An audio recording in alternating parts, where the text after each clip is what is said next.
लखनऊ राजधानी के धरना स्थल इको गार्डन में टेट पास शिक्षा मित्रों का धरना प्रदर्शन गुरुवार को 17वें दिन भी जारी रहा। टेट उत्तीर्ण शिक्षा मित्रों के संगठन शिक्षक शिक्षा मित्र उत्थान समिति उत्तर प्रदेश के नेतृत्व में 27 मई से लगातार इको गार्डन में टेट उत्तीर्ण शिक्षा मित्रों के द्वारा अपनी मांगों को लेकर शांतिपूर्ण धरना प्रदर्शन कार्यक्रम किया जा रहा है। दिन से हो रही पुकार, सुनो पुकार, सुनो पुकार, मुख्यमंत्री जी सुनो पुकार, सुनो पुकार, सुनो पुकार, हमारी मांगे पूरी हो, चाहे जो मजबूरी हो। सर, शिक्षक और शिक्षा मित्र उत्थान समिति पिछले 17 दिनों से इको गार्डन में धरना प्रदर्शन कर रही है और समय समय पर आपने धरने का स्वरूप भी बदला है। तो किस तरीके से ये धरना आपका स्टार्ट हुआ और बीच में कौन कौन से पड़ाव हुआ है? पड़ाव सर, ये 27 मई से हमारा धरना ये शुरू हुआ, शांतिपूर्ण धरना है।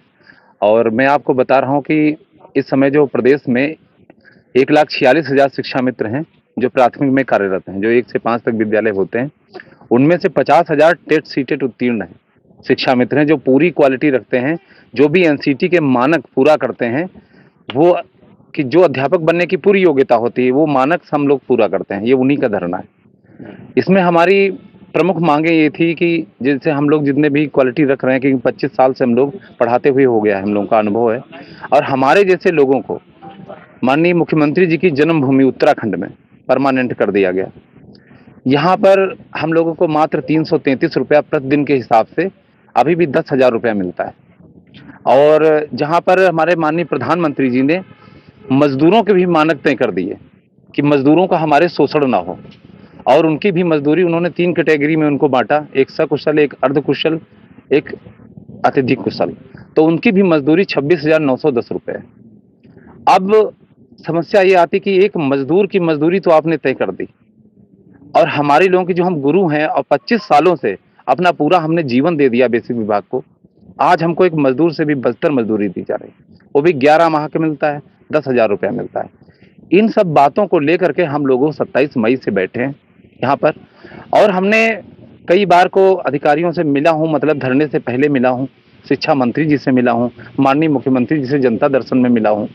कई बार हम लोगों ने बहुत सारे ज्ञापन, यहाँ तक कि दिल्ली केंद्रीय सचिवालय, धर्मेंद्र प्रधान जी, मतलब जहाँ जहाँ हमारी याचना हो सकती थी हम लोगों ने किया, लेकिन हमारी कोई सुनवाई नहीं हुई। 8 साल हो गए हैं हमारी सरकार बने हुए है बीजेपी की, जिसमें दूसरा चरण चल रहा है। और जब ये सरकार बनने वाली थी तो इन्होंने घोषणा पत्र जारी किया था, कहा था कि हम 3 माह में आपका न्यायोचित समाधान करेंगे। जो इन्होंने अपना संकल्प पत्र जारी करा था उसमें 3 माह में कि न्यायोचित समाधान करेंगे, लेकिन आज 8 साल हो गए, महंगाई कहाँ से कहाँ तक पहुंच गई। 11 साल हमारे मोदी जी को सुशासन के पूरे हो गए, लेकिन हमारे जो घरों में रोटी की बात कि हम, आप ही बताइए, 333 रुपये प्रतिदिन के हिसाब से हम लोग अपने परिवार की कैसे रोटी चलाएं। घर में माता पिता हैं, बच्चे हैं, बच्चियां बड़ी हो गई हैं सब, अब कोई 1 से 5 तक छोटे बच्चे तो है नहीं कि जो पढ़ने के लिए हम लोग अच्छे स्कूलों में पढ़ा नहीं सकते अपने बच्चों को। अच्छी शिक्षा तो हम बच्चों को दे रहे हैं, अपने बच्चों के लिए हम नहीं कर सकते। एमडीएम में हम वितरण फल तो बच्चों को तो कर रहे हैं प्राइमरी के, लेकिन हम अपने बच्चों को फल भी नहीं खिला सकते। 300 रुपये में आदमी क्या करेगा। आज हम जून में यहाँ बैठे हैं, नौतपे में पूरी भीषण गर्मी हो गई, जहाँ मौसम विभाग ने तक मना कर रखा था कि आप लोग गर्मियों में बाहर ना निकलो। आज आप ही देख रहे हो यहाँ का टेम्परेचर, आप क्या देख रहे हो। लेकिन हम लोग इसी आशा में बैठे हैं कि कम से कम हमारे माननीय मुख्यमंत्री जी तो सुनेंगे, वो तो कम से कम गुरु शिष्य परंपरा से आते हैं।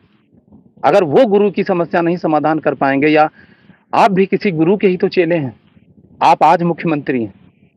आखिर भारत जैसे देश में जहाँ गुरुओं का सम्मान सबसे ऊपर होता था, कबीरदास जी ने भी कहा कि गुरु गोविंद दो उखड़े काके लगों पाए, बलिहारी गुरु आपने गोविंद दियो बताइए। ये तो हमारी देश की संस्कृति। अब आज ही हम वही शिक्षा मित्र गुरुजन आज रोटी को मोहताज। 27 तारीख से हम लोग यहाँ पे बैठे हैं, बराबर अनुनय भी नहीं कर रहे हैं।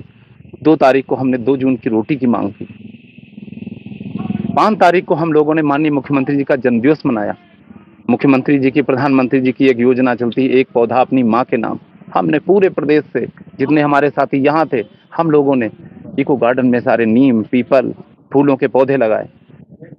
इसके बाद हमने सुंदरकांड करा, उसमें एक चौपाई के माध्यम से कवन सुकाज कठिन जग माही, जो नहीं होए तात तुम पाई। आखिर आप तो डबल इंजन की सरकार हो, आप तो, आपका लॉ एंड ऑर्डर इतना अच्छा है, आप तो संवैधानिक तौर तरीके इतने अच्छे हो कि 24 घंटे में किसी एक आम आदमी की समस्या सॉल्व कर देते हो। हम लोगों की आखिर ये शिक्षक की, हम तो आपके गुरु हैं, बच्चों को शिक्षण देने का काम करते हैं। हो सकता है हम लोगों से कभी, हम लोगों से तो खैर नहीं हुई है, लेकिन कुछ हमारे जो शिक्षा मित्रों में हुए होंगे, शायद उनसे कभी कुछ भूल हुई होगी। मैं उनकी तरफ से भी क्षमा मांगता हूँ। हम लोगों ने, आप देख लीजिए यहाँ पे महाकुंभ में हम लोगों ने ये सब पेपर की कटिंग लगी है। यहाँ पे 45 दिन तक हम लोगों ने निःशुल्क सेवा में सहायता करी।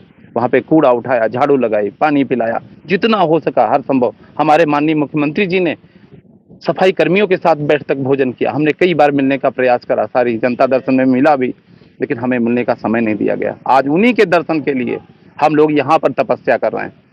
इस इको गार्डन धरना स्थल को हमने तपोस्थली का नाम दे दिया, क्योंकि हमारे योगी जी संत हैं। शायद संत तपस्या से ही प्रसन्न होते हों, लेकिन आज मुझे कहने में कई अतिशयोक्ति नहीं होगी, आज 17वां दिवस चल रहा है, कोई भी हमारी सुध लेने नहीं आया। कोई ज्ञापन आपको लेने के लिए, आपका ज्ञापन लेने के लिए कोई यहाँ पर आया? नहीं, कोई नहीं आया, कोई सुनवाई नहीं? कोई सुनवाई नहीं। यहाँ तक पुलिस प्रशासन के द्वारा अधिकारियों से तो बात मिलाने की गई थी, लेकिन मैंने आपको भी बताया, हम सैकड़ों बार अधिकारियों से मिले हैं। यहाँ तक कि प्रमुख सचिव तक का जब कहना होता है, यही कहते हैं आपकी तो भाई समस्या मुख्यमंत्री जी तक है, मुख्यमंत्री जी करेंगे। शिक्षा मंत्री जी हमारे बहुत अच्छे हैं, उनसे जब मैं मिलता हूँ वो भी यही कहते हैं कि जो आपकी समस्या, मैं मानता हूँ आपकी समस्या है, लेकिन दूर कौन करेगा, मुख्यमंत्री जी।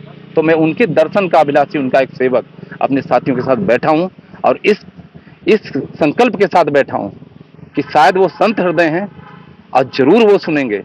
और इस 17 दिन हो गए हैं, उनके बच्चे यहाँ पर झुलस रहे हैं, तो कहीं ना कहीं वो दयालु हृदय हैं। संत तो हमेशा, संत न छोड़े संत ही कोटि मिले संत, कतई कह नहीं सकते हैं। अब बस इसी आशा के साथ बैठे कि हमारी तो मांगे तो चींटी के एक पग भर की नहीं है।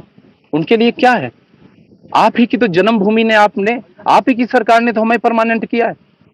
उत्तराखंड के आप हो, आप वहां ही देख लो, परमानेंट किया, हिमाचल में किया। सबसे बड़ी इकोनॉमी हमारे उत्तर प्रदेश की भारत में है।